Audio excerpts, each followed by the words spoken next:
நல்லா இருக்கீங்களா? Welcome back to my channel. நீங்கள் நிறைய ஹல்வா சாப்பிட்ருப்பீங்க.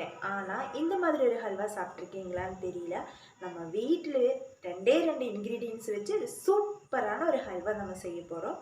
நாக்கில் போட்டாலே அப்படியே காணாமல் போயிடும்.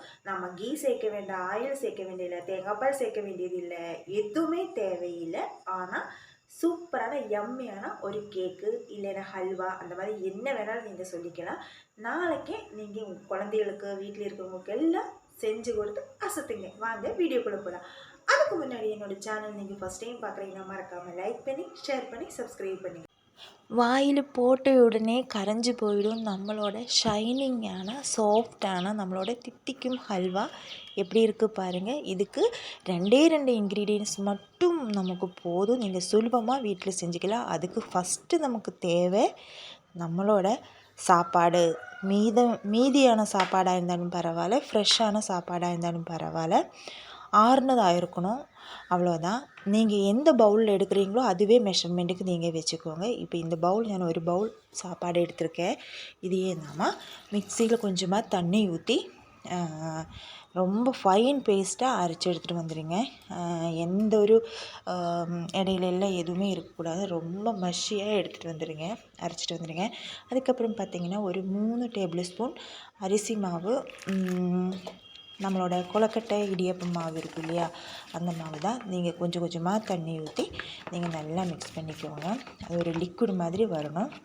அந்த அளவுக்கு இது இப்படி தான் இருக்கணும். இப்போ பார்த்திங்கன்னா நம்மளோட சாப்பாடு பேஸ்ட்டு அதுவுமே ரெடி ஆயிடுச்சு. நம்மளோட அரிசி மாவு அந்த லிக்விடும் ரெடி ஆயிடுச்சு. இது இருக்கட்டும்.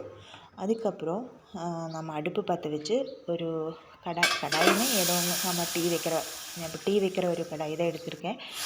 அளவு எடுத்துருக்கோம் இல்லையா, அந்த ஒரு பவுல் நம்ம ஜாங்கிரி எடுத்துருக்கோம். அதே அதுக்குள்ளே போட்டு அதே ஒரு பவுல் அளவுக்கு தண்ணி ஊற்றி நம்ம லிக்விடாக பண்ணி எடுத்துடலாம். ஏன்னா அதுக்குள்ளே கரடு இப்படி கல் மண் இதெல்லாம் இருக்கும். அதனால நம்ம நீங்கள் ஹல்வா செய்கிறதுக்கு எது எடுக்கிறீங்களோ, நான் இப்போ ஒரு நான்ஸ்டிக் கடாய் தான் எடுத்திருக்கேன். ஒன்றும் நான்ஸ்டிக் கடாய் உங்கள்கிட்ட இல்லைன்னா அடிகனமான ஒரு கடாய் எடுத்துக்கோங்க. அந்த கடாயில் இதே நம்ம வடிகட்டி ஊற்றிடலாம். இப்போ நான் இந்த கடாயை நம்ம அடுப்பிலெல்லாம் வைக்கல, சும்மா தான் கீழே தான் வச்சுருக்கோம். இதையே அதுக்குள்ளே கொஞ்சம் கொஞ்சமாக நம்ம போட்டு நம்ம இதையே நல்லா மிக்ஸ் பண்ணிக்கலாம். அந்த ஜாங்கிரி லிக்விட் இருக்கும் இல்லையா, அது கூட சேர்ந்து நல்லா மிக்ஸ் பண்ணிக்கலாம். பாருங்கள், இப்போ கூழ் மாதிரி எடுத்துட்டோம். இனிமேல் நம்ம அடுப்பு பற்ற வச்சு இந்த கடாய் அதுக்கு மேலே வச்சிடலாம். ஃபஸ்ட்டு ஹை ஃப்ளேமில் போட்டுருங்க.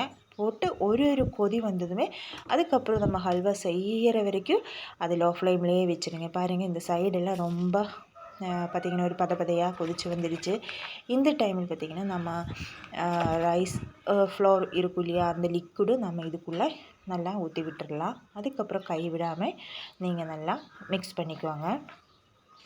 நம்ம மிக்ஸ் பண்ணுறதுல தான் இருக்குது, அதுதான் இதில் வேலையே. அவ்வளோதான். நம்ம டக்குன்னு பாருங்கள் ரொம்ப திக்னஸ் ஆயிடுச்சு அதுக்குள்ளேயே. இப்போல்லாம் லோ ஃப்ளேமில் தான் வச்சுக்கணும், அதுதான் கவனம். ஏன்னா அடி பிடிச்சிக்கும். நான்ஸ்டிக்குன்னு ஒன்றும் பிரச்சனை இல்லை, அடி பிடிச்சிக்காது.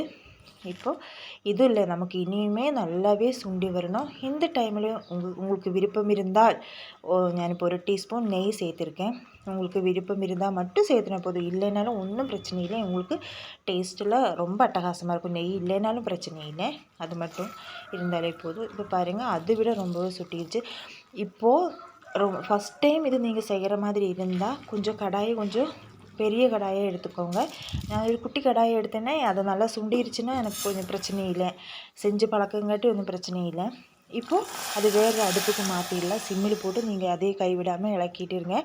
வேறு அடுப்பில் நம்ம ஒரு பாத்திரம் வச்சு அதில் ஒரு 3 டேபிள் ஸ்பூன் இல்லைன்னா 2 டேபிள் ஸ்பூன் நீங்கள் எவ்வளோ குவான்டிட்டியாக எடுக்கிறீங்களோ அதுக்கு தகுந்த மாதிரி நான் நம்மளோட சர்க்கரை எடுத்துருக்கிறேன். அது எதுக்குன்னா, சர்க்கரை எடுத்து இந்த கோல்டன் ப்ரௌன் மாதிரி நம்ம பண்ணி லிக்விட் பண்ணி நம்ம இதுக்குள்ளே ஊற்ற போகிறோம். இது பார்த்திங்கன்னா இந்த ஹல்வா கலரும் ரொம்ப நல்லாயிருக்கும், ரொம்ப ஷைனிங்காகவும் இருக்கும். அதுக்கு தான் இது பண்ணுறோம். அதையும் போட்டு நம்ம நல்லா மிக்ஸ் பண்ணிக்கலாம். அதுக்கப்புறம் நம்ம ஆல்மோஸ்ட் நம்மளோட வேலை முடிஞ்சது. ஃபுல்லாக நம்ம கலரி விட்டுகிட்டே இருக்க வேண்டியதான். அடுப்பு சிம்மில் வச்சுக்கோங்க. பார்த்திங்கன்னா பாருங்கள், நம்மளோட ஹல்வா பாருங்கள் ஃபுல்லாக ரெடியாகி நல்லா சுண்டி அந்த கடாயிலேருந்து விட்டு வர மாதிரி அப்படியே கீழே கொட்டினா அப்படியே விழுந்துடும். அந்த மாதிரி ஆயிடுச்சு பாருங்கள். இனி இதையே வேறொரு பவுலுக்கு மாற்றிடலாம். பார்த்திங்கன்னா வேறு பவுல் எதுவாக இருந்தாலும் பரவாயில்ல, அதில் நீங்கள் நெய்யோ இல்லைன்னா ஆயிலோ கொஞ்சம் நல்லா ஸ்ப்ரெட் பண்ணிவிட்டு அதுக்குள்ளே இதையே போட்டு ஒரு 1 hour ஃப்ரிட்ஜிலலாம் வைக்க வேண்டாம், வெளியிலேயே வச்சிடலாம். அது கொஞ்சம் இதாகட்டும், நல்லா கட்டியாக ஹல்வா மாதிரி வரணும் இல்லையா. இப்போவும் கூட சாப்பிடலாம், ஒன்றும் பிரச்சனை இல்லை. ஆனால் கொஞ்சம் ஆறுனதுக்கப்புறம் கட் பண்ணி ஹல்வா மாதிரி எடுத்துக்கலாம். அப்படியே அதே ஃபுல்லாக செட் பண்ணி விட்டு ஒரு டேப் பண்ணி அப்படியே அது பாட்டுன்னு அங்கே இருக்கட்டும். பாருங்கள், நம்மளோட ஹல்வா நல்லா ரெடி ஆயிடுச்சு. அதெல்லாம் நல்லா செட் ஆகி இப்போ அந்த பாத்திரத்துலேருந்தே விட்டு வர மாதிரி அந்த சைடு ஓரமெல்லாம் உங்களுக்கு தெரியும் பாருங்கள். நல்லா விட்டு வர மாதிரி ஆயிடுச்சு. இதே வேறு கிண்ணிலேக்கு மாற்றிடலாம், தட்டிலேக்கு மாற்றிடலாம். ஆஹா, வாவ்! பாருங்கள், இது நீங்கள் செஞ்சு பார்த்து இதோட டேஸ்ட்டு உங்களுக்கு தெரிஞ்சால் மட்டும்தான் நீங்கள் வாவ்னு சொல்லுவீங்க. ஏன்னா நான் அடிக்கடி செய்கிற ஒரு விஷயம். சரி, கொஞ்சம் அழகாக இருக்குமேன்னு சொல்லி நான் இந்த ட்ரை நட்ஸ் வச்சு கார்னிஷ் பண்ணியிருக்கேன். உங்கள்கிட்ட என்ன நட்ஸ் இருந்தாலும் பரவாயில்ல, நீங்கள் அது பாருங்கள் அதுக்குள்ளே மேலால் வச்சு நல்லா கார்னிஷ் பண்ணிடலாம்.